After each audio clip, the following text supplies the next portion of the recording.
Editor Peter Kelly continued his visits to railway artists by going to Bridgnorth to meet John Austin, who has painted many Severn Valley scenes, living nearby in a cottage overlooking the River Severn itself. Peter asked him about his background and how he became a professional artist, joining the Guild of Railway Artists only 2 years ago, yet winning first prize in their 1993 Painting of the Year competition.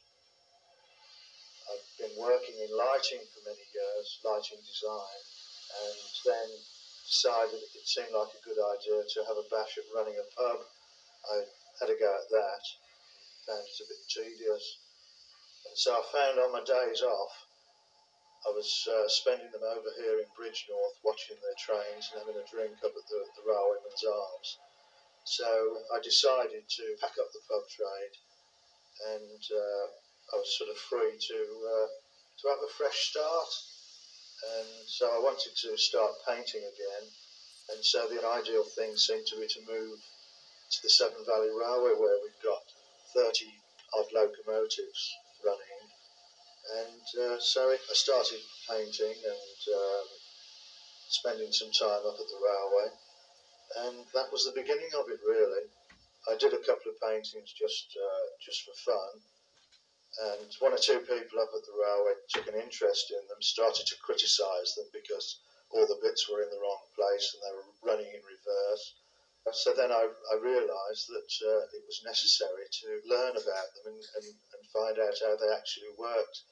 So I went over and volunteered to work on the engines 1 day a week, and realised what brutish things they were and how labour intensive they were, and the huge spanners and nuts on them were all big and tight.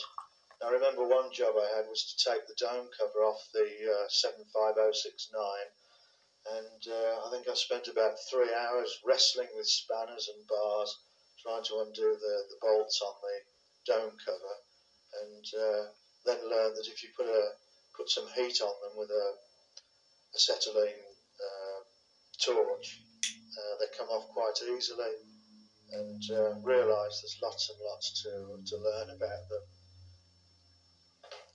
This particular one I'm working on at the moment, this is a commission of Flying Scotsman, and it's amazing actually. Most of my work is commissioned work, I'd say about 90% of it, and I think rail enthusiasts still like the traditional three-quarter front view of a train. This particular one is a Flying Scotsman in its new livery, and what I'm doing is using a stormy dark sky with some dramatic lighting onto the outside cylinders and all these lubricators, nameplate and motion. This will be very highly illuminated with highlights, very highly detailed, and just trying to give it a dramatic effect. For the last 4 years I've been doing the painting for the timetable cover for the Severn Valley Railway.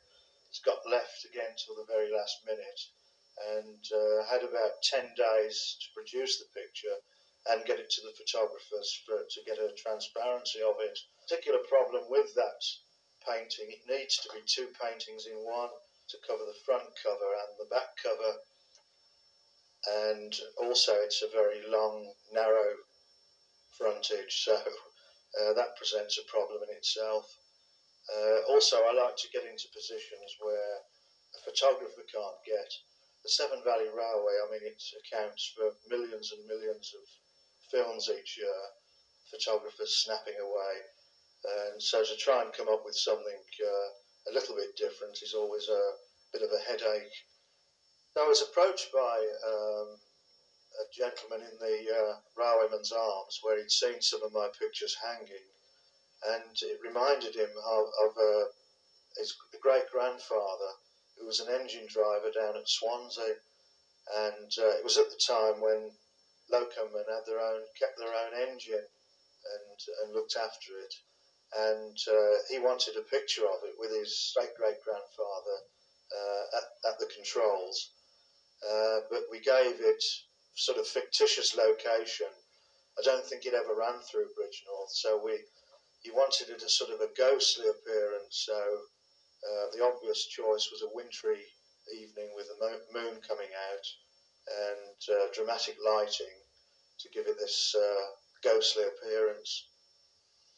This particular picture it was really just a small doodle, and it reminded me of the trips we had when we finished school at night. We used to catch the bus to Saltley Shed and try and get round there to get the numbers, and then we'd walk to Aston Shed, again collecting numbers. And I always remember the cobbled streets and terraced houses and gasworks, canals, and very grimy sort of an industrial landscape that we had in most cities in Britain at the time. I find it very evocative and tremendous stuff for subjects for painting.